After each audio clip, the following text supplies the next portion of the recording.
Good morning, everybody. Today is still day 195. This is video 2. It is still August 18th, 2023, and it is 6:55 a.m. Okay, so as you guys know from video 1, I cannot walk with the treadmill inclined. What are we going to do to attempt to solve that problem? My husband said that he was reading and that there is it's either called a friction sensor or a traction sensor. I think a friction sensor. And apparently treadmills that were built after a certain year, if you get one that was built after that year, I don't know, I think this is supposedly like all treadmills or most of them, if it has too much friction, it will stop. Okay, so I guess part of this is the fact of, remember how I said I noticed that the speed is getting slower and slower, luckily, right, when it decides that it wants to stop, because of course you don't want to be past 2.1 and be inclined to 15 like I am and have it stop, which I've had it do. Okay, I don't know if it's gotten inclined all the way to 15, but I believe it has. Okay, because this thing has stopped so many times. So apparently you're supposed to, and I don't know how they think you're supposed to do this, even if you have some YouTube videos you can watch, okay, take off the belt and I think oil the deck. Or there's something there. I don't know. I don't know if you actually open the deck and then oil something inside there, or like I said, if you actually just oil, and you're probably thinking, no, don't do that. You just take your little oil thing and squeeze the oil, like raise up the belt and then squeeze and then maybe make it rotate and it'll spread itself. I don't know. So if you guys have any tips about that, let me know. But yes, I guess if it senses too much friction, then it will stop. So that might be why it's stopping, because he opened it and ran it and everything. And I told him, like I said, in video 1 for today, and that's right, I didn't mention it in yesterday because at least I don't think I did.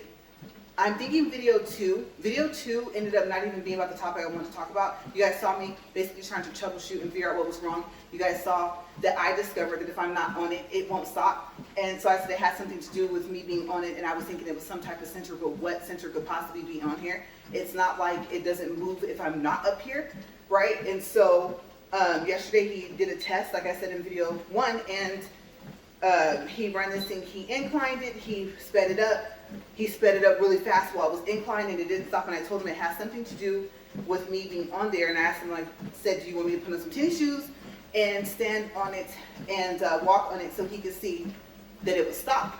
Okay, now the test that I did today before I finished video 1 was to walk on it. I think I got it up to 1.3, because within the first 5 minutes, if it's inclined, that's when it stops. Okay, so even right now, I'm up to 3 minutes already, and I'm at 1.4. I got this up to 1.5. I don't want to make it go faster than that.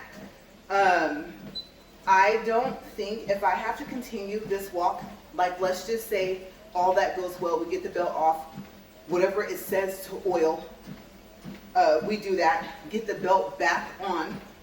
I am concerned with it staying on once we try and get it back on. Let's say it rips too much and then it's not long enough to go back on. So I guess we're going to find out today, how do you take the belt off and how do you put it back on? And like I said, my concern is when I'm walking on it, what if the belt detaches? Right? Okay, because it's wrapped over the deck. So I don't see that going very well. Hopefully I'm wrong. But I'm going to walk at speed 1.5. I've had enough of this thing, no matter what's wrong with it. I'm so sick and tired of the treadmill already. And I thought, wow, maybe I should have picked a step master thing, walk and talk or something like that, or my elliptical. I don't know. I mean, eventually, going around like that, I would probably have to say my incline is probably higher than 15, right? But eventually I'd come back down. So you guys, I don't know. My elliptical is not electric, so to speak. It goes off of just, I think, my body movement. However fast I'm moving is how fast it's going to move. There is a screw or something that needs to be tightened so it doesn't squeak, and I think he had already fixed that. So you guys, that might turn, or my walk, I don't know, it might turn into an elliptical walk, because I just thought about that. That's the only thing I can think of that will work, and I don't know if I can use an elliptical for 40 minutes. I don't know. The thing about the treadmill is it moves itself, I move myself, but the elliptical, it would be completely on me. If I stop moving, it stops, right? Okay, now you're probably thinking, well, yeah, you have your treadmill though.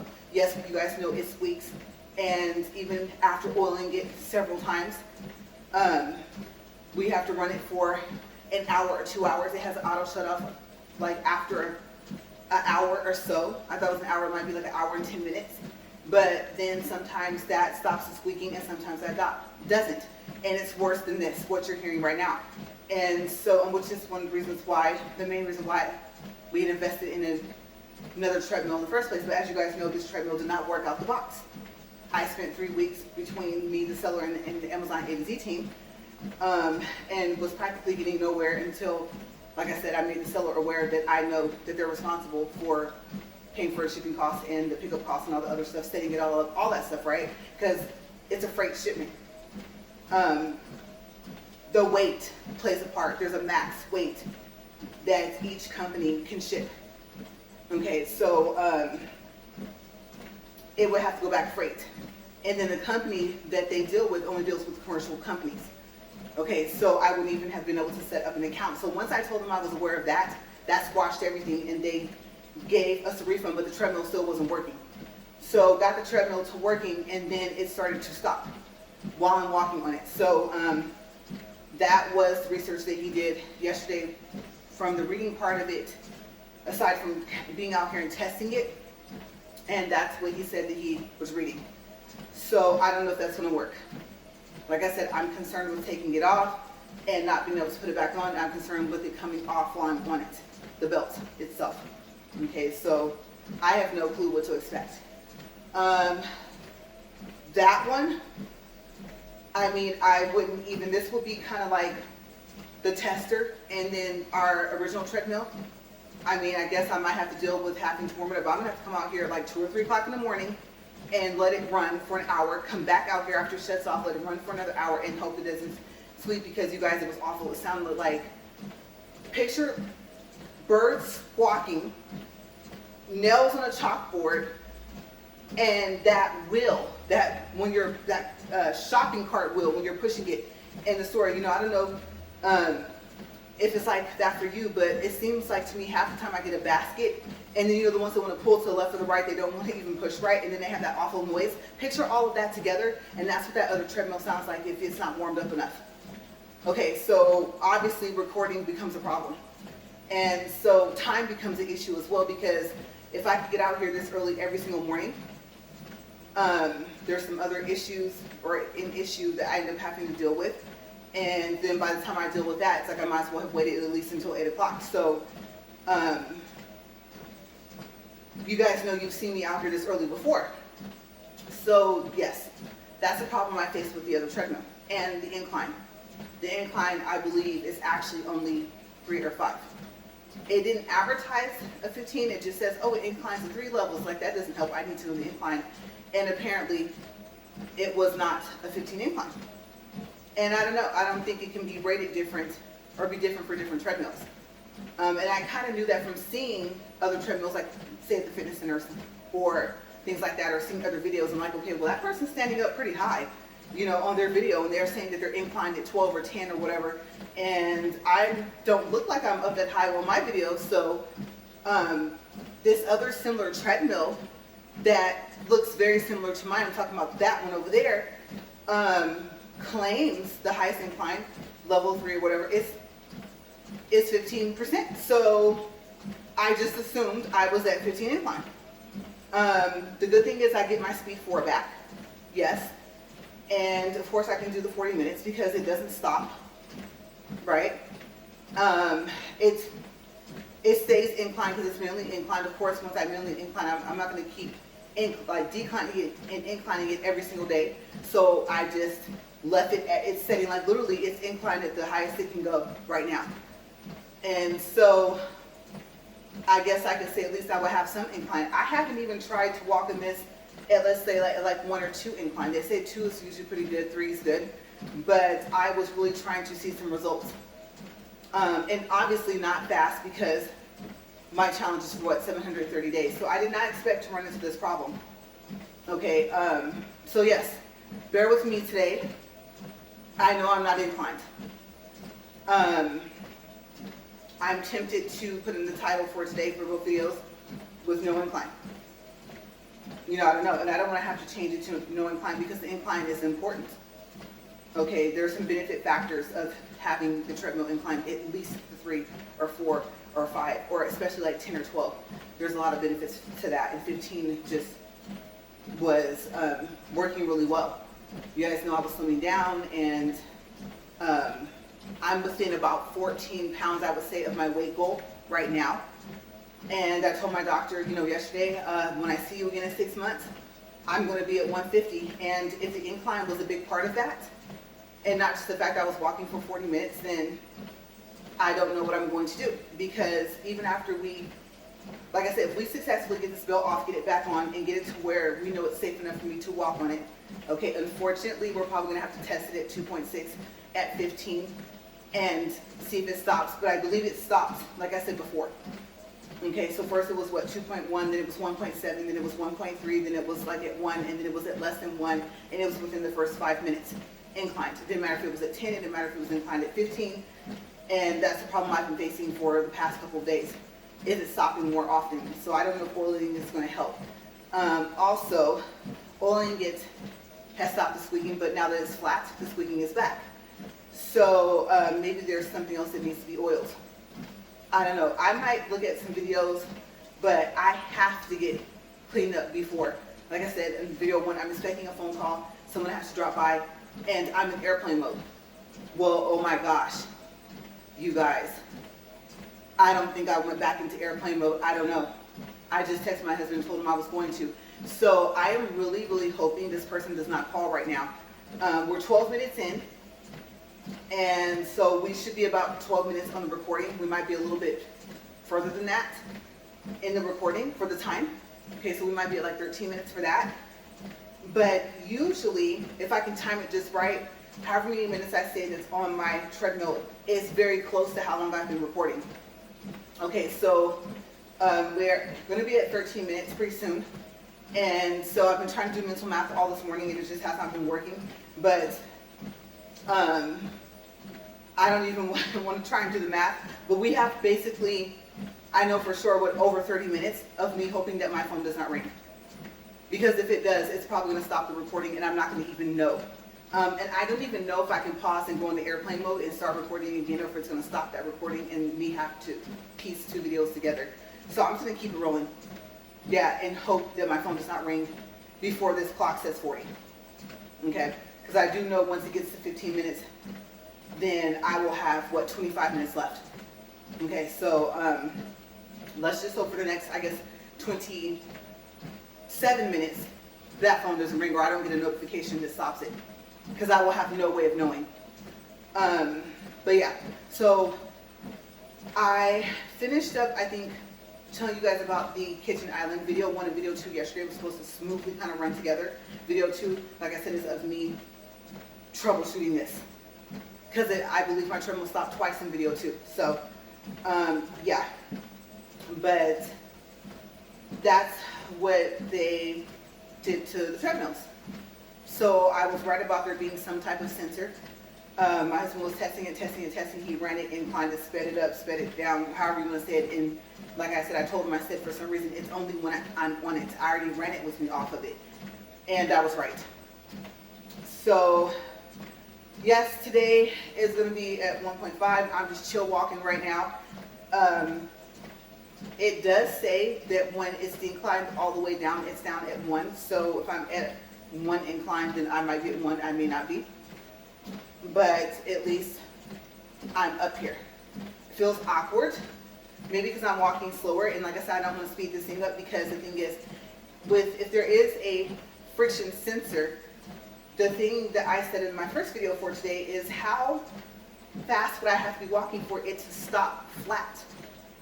Okay, if it's having a problem with the friction that's being created with it inclined, I'm assuming that if I got this thing up, let's say if I got this thing up closer to 2, it might stop. And so if that's the case, then eventually it would keep going down and down and down and get down to maybe at like 1 speed, right? Where it would just stop. Okay, so I don't even know if I really even want to test this thing. I don't think that I'm going to get to my weight goal anytime soon, or see the benefits I would see with having an incline if I stay with it flat. Okay, so, and if I only walk at 1.5. But with if there is a friction sensor, there has to be something going on, because it has something to do with me being on it and walking on it. I won't say it makes it completely unusable, but I can tell you, like right now, even walking flat, it's making my feet hurt. Like my left foot is hurting. So, and this little awful, if you can hear this, I don't even know if you can hear it. My gosh. I don't know how well I can hold my balance. Let's go up a little. We'll speed up a little bit. But yeah, let's see. That's 1.7.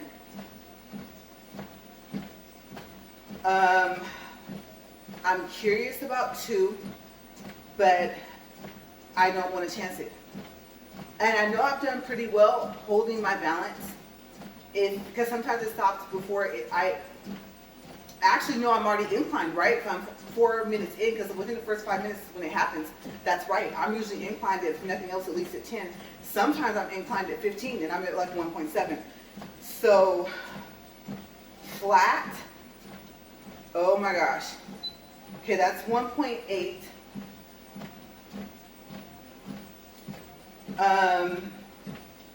I don't know, you guys. Because it just bam, like it doesn't even gradually stop. That's 1.9.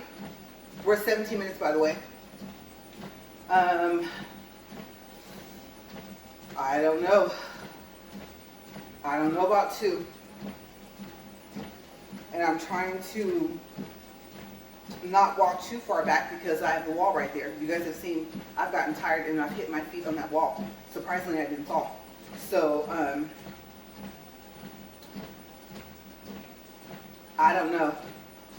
I have a feeling it's going to stop at 2. I do. And I want to get through the rest of this 40 minutes. Okay, so we're just going to chill at 1.9. I'm not going to even push this thing. I don't think I mentally have the patience. Okay, my video 1, I recorded, not the whole thing 3 times, but I started over 3 times.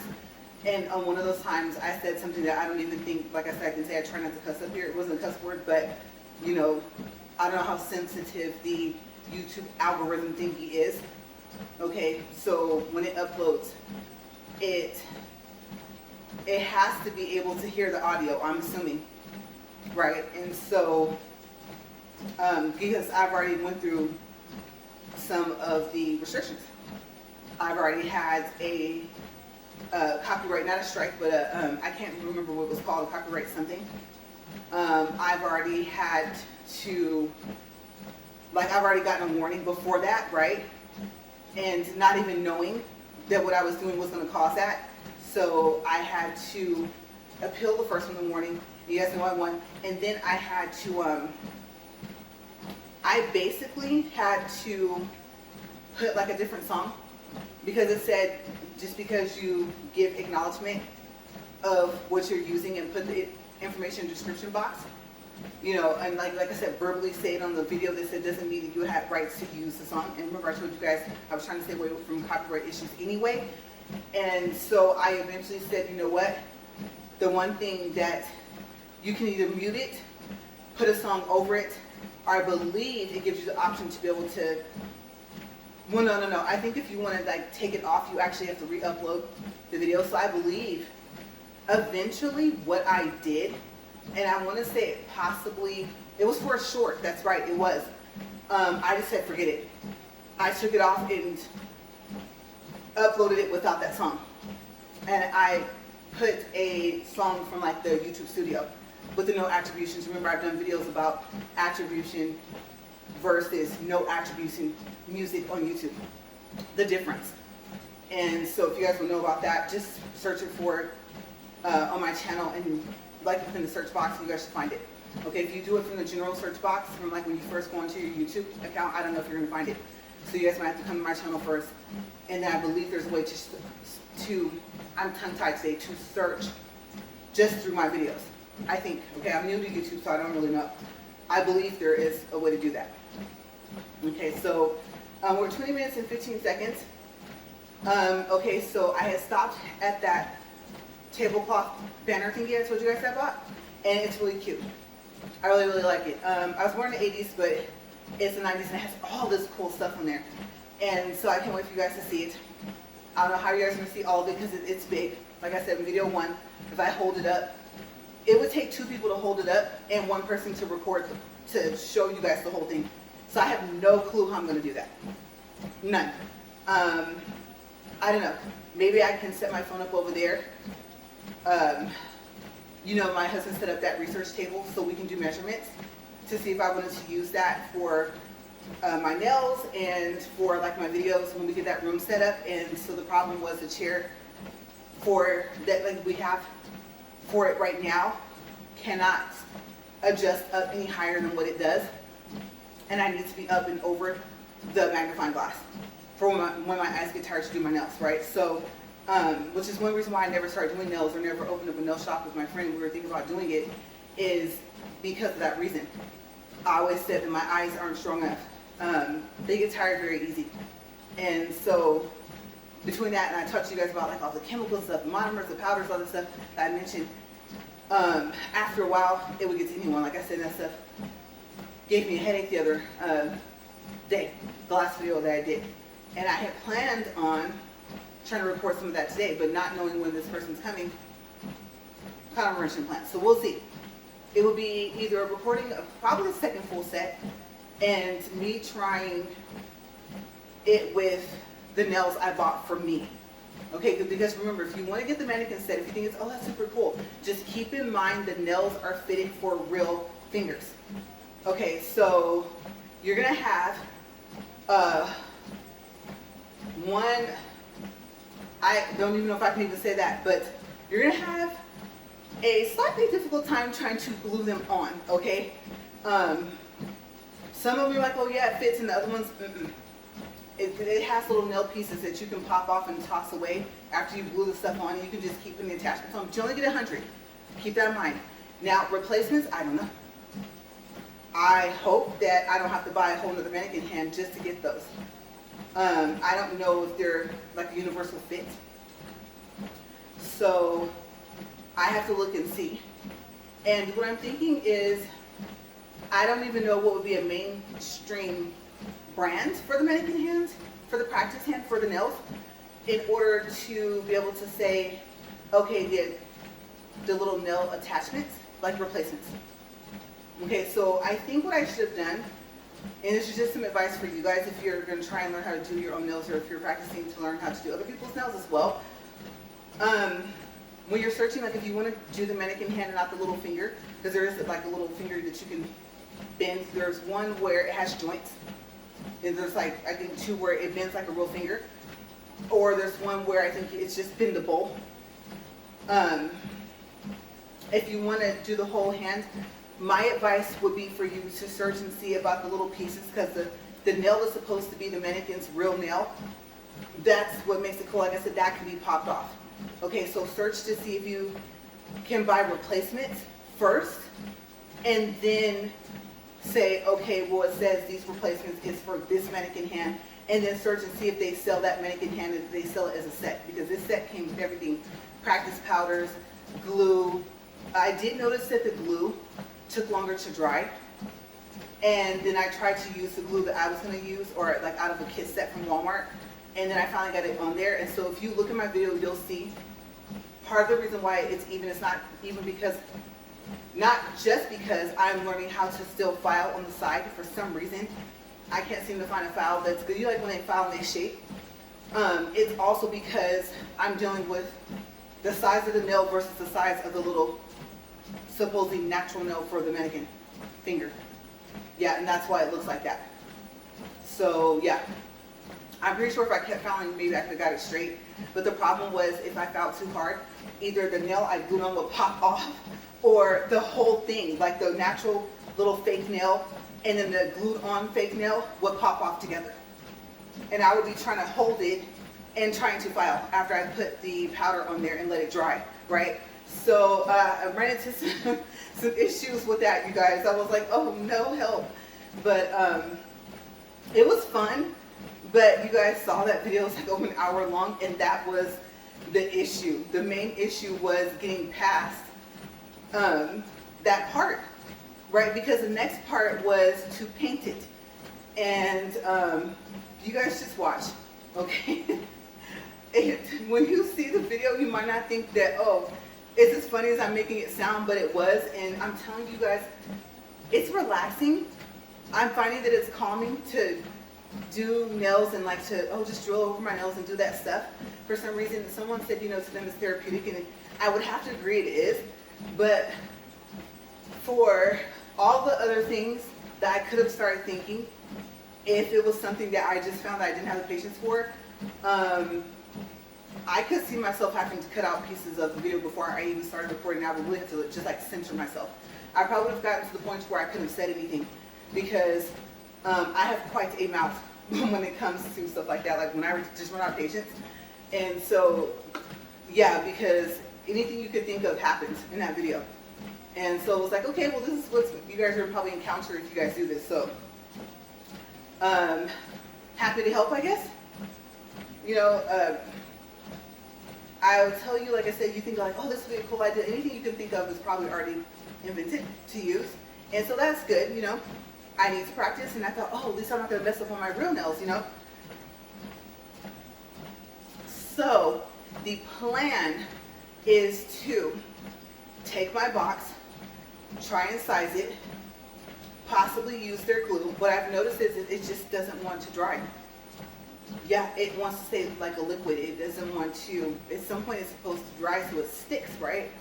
And of course that's not the nail glue that I'm going to use from when I put on a new full set, which is in October. Oh my gosh, which means I need to get my practice on, right? And so I'm going to attempt, I'm thinking about doing either royal blue for not polished or doing black. I was warned that black was very difficult, the powder, but I've kind of learned some stuff like just don't wipe over it a lot. You know, eventually you'll end up wiping it off. Make sure you have your bead how you want it when you like put it on there, because whether you do the 3 bead, 2 bead, 1 bead method, whatever your bead method is, if you brush too much or put too much monomer back in a part that you're trying to smooth out, then it literally will eventually wipe the black off completely like you didn't put anything there. And so I noticed that, and then with the swatch sticks, you guys saw I didn't file on them. In other videos I didn't see people file on them, so I just tried to swatch just monomer powder nail, and I was using the clear tips, the pointed ones, for the swatch sticks I bought. You know, that comes with the ring. And so yeah, there's all these different factors that you wonder, like, oh, if I had done this to the fake nail, if I had done that to the fake nail, then would it have been different? But obviously when you swatch, you're just trying to see what color it's going to end up being when it dries, right? So yeah, I am learning a lot as I go. But the practice part, like I said before, I do realize that I can't just practice the week I'm going to do my nails. And if I were to count between now and October, the end of October, there will only be like maybe 4 times that I would do, because I only do my nails every 2 weeks, right? And the thing I'm facing right now is, so when I painted, on some parts it went over the nail edge and over the cuticle. So now that it's growing out, it's like rough around the edge. And you know, you don't want it to have it like that because it can catch in your hair, and then plus there's no telling how much of this like went into your skin and stuff like that. So what I tried to do was take my little drill and file, like once the polish was dry. And I was worried about whether I do that or whether I use a hand file and manually do it. Is basically causing it to rip so much that it would rip a piece of the polish. Because how, unless maybe I use an extremely tiny little brush that actually is flat, like not the ones you do nail art with, not those skinny brushes. When I say tiny, I mean just tiny but more so like a square shape, to put enough polish to fill in the part that I would have filed off. And if it's dry, it's going to be rough, right? The edges are going to be rough. So I actually will probably have to take all the polish off of that nail and do it again. Okay, so I have a long way to go. Now, my initial plan was, okay, the polish will be for the toes, whether it's gel or whether it's regular polish, which I don't like using gel because the drill, and when they would drill it, you know, you go to the shop and I'm thinking, hey, that's my toe, ow, ow, ow. You know, you're not just drilling the polish off my toenail, that's my toe you're hitting. And so I know that with me trying to have a steady hand, there's no way at some point I'm not going to do that to myself and end up cutting my toe. So I very rarely, in comparison to regular polish, do gel polish. But my thought process was, there's a technique, I keep talking about it, I've seen it done, I just am not capable of doing it yet.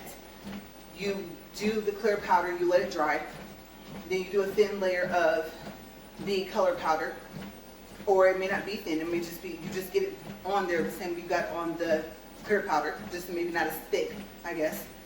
And then you top it with the clear powder as a protective layer, or maybe you don't. But the whole point is when you draw the clear powder, you still have the clear powder underneath. It still actually looks like you have your full set, but like you just need a fill at some point. Obviously your nails are gonna keep growing, right? And so you can change your color powders whenever you want. And yes, I have seen this technique done. Like I said, I have a relative and we would go, and then my other relative was like, yes, you know, she likes to change her powders every time. This like every 2 weeks. But the cool thing about it was seeing how they did it. And they were, I remember I was finished obviously before because of the extra step they had to take. And so they would show me like, yeah, this is what you do. And then they would actually redo the whole thing, right? They would draw off whatever, if they did a clear layer on the top to protect it or whatever, or just to coat it, I don't know, because the top gel is going to protect it anyway, right? So however they did it, they would do it. They would put the new color powder on top, like after they would do the fill with the clear powder. And I've seen them do it more than once. And I thought it was the coolest thing ever. And they're like, yeah, so you can just keep changing, you know, your color powders. And eventually, of course, you're going to end up with another full set, you know, after a while, if you don't want to just have the acrylic powder in your nail. Maybe you're going to start freshly all over again, right? And I saw them do it like 3 or 4 times over the course period of every 2 weeks. And so I know it can be done. I just have to figure out how. The other problem that I thought, I was like, oh, with the swatch video, also you'll see I tried the O, because I know some of the powders on Amazon, the reviewers, they said, well, you have to mix it with regular powder, and they don't tell you that. And so they found out that the powder did work. So I tried that. That didn't go so well. I won't say it doesn't work, but it didn't go so well. And the color wasn't as bright. Okay, so that's what I did with the swatch sticks. And then I attempted a pink. I did a glow. And no, I keep forgetting to see, like take the glow one out, because I did write on there with a permanent marker what the color was. And if it was mixed with the regular powder, if it wasn't mixed, if it was the gel polish thing that they do in the monomer, the gel polish hack, right? And so I have not taken the glow swatch stick and taken it in the dark to see if it glows. Okay, so I obviously would need to say something at some point The problem is I got part of my powders in the store in a city that I don't live anymore, and then I got the other powders from online. And I only got one glow powder online, which I got by accident because I had got it in the store already. So they did tell me that I would have to pay return shipping, go to the post office, it probably won't cost that much, and put the tracking information. I don't know how you would do that inside the package. Just maybe don't have it sealed up until I get the tracking number. And then also, I think, or the text, no, put the tracking number, the text, that's right. And then to put a note inside of the box and put the order number, my name, stuff like that, and if I want to exchange it or if I want to refund. So I do have the option to get another glow powder, but I thought, oh, I can practice with one of them. It's white and it glows purple. So I don't know when I'm going to test to do that. So I want to test black, I want to test royal blue, I want to test that glow powder that turns purple but it's white, and on the mannequin hand. And I'm not sure if I want to do that all on the same full set for that hand, and if that will be in the recording. So there's no telling what powders I'm going to use if I do record this, and if I even have time to do that today, because like I said, I have an order of things I need to do. First, I need to get cleaned up, unless I get my phone call, then I can't. Hopefully I won't smell so bad to you. Won't be like, oh my gosh, let me hurry up and, do all this stuff and leave. And if I don't get a chance to get cleaned up, and then after that, I want to vacuum and just be cleaning up when the person gets here, and then go from there. So that's kind of like my day. And then after that, I was like, okay, so how am I going to record the kitchen island, because it's all put together? Where am I going to roll it to show it to you guys? It is really, really pretty. It is, and it's cute. It's like I said, it's kind of small, but it's kind of not. Height-wise, I think it's smaller than I expected it to be, even on the wheels. I did mark it because I think I was telling you guys in one of the videos that the thing you turn to lock the wheels, it's like a metal, and the on and off is the same color. So, number one, you can't even see the wheels from even standing next to it. And so you have to get down like pretty low to lock them. And at that point, if the light's just right, then you can see it, because it's not written small. But I just said, forget it. I took a bright color of the Post-it note. I took the sticky part of it, and like I said yesterday, I cut it. I wrote off on there. I took packing tape because it's stronger than the adhesive on the sticky note, and then I stuck it on the part that says off. So I know if I even just see just the green square, if it stays stuck on there, then that's how I'll know, like if I'm like, why isn't it rolling right? Like say I lock one wheel and, or I lock them both and I unlock one and forget to unlock the other, And then I think I was telling you guys, I think that the wheel should have been better. I really do. For the price you pay for it, I think they should have double wheeled all the wheels, even the wheel in the middle. So I want to show you guys that. Like I said, I really, really would like to show you guys putting it together, but I don't think there's any way I could have figured it out by myself. And then, so I have a lot of stuff I want to record. That's like one video. The banner and the island I could probably record in one video. The full set if I do it with the other nails. And I've been trying to think of a title for it. The swatches, I won't put you guys through that again. I was going to swatch the rest of my powders. And then I'm trying to figure out how to do all of this without getting like a major, massive headache. Okay, so maybe I'll swatch first and then open like the windows or something like that. Have the fan running, or I don't know if I want to have the AC running, because I told you guys what happened.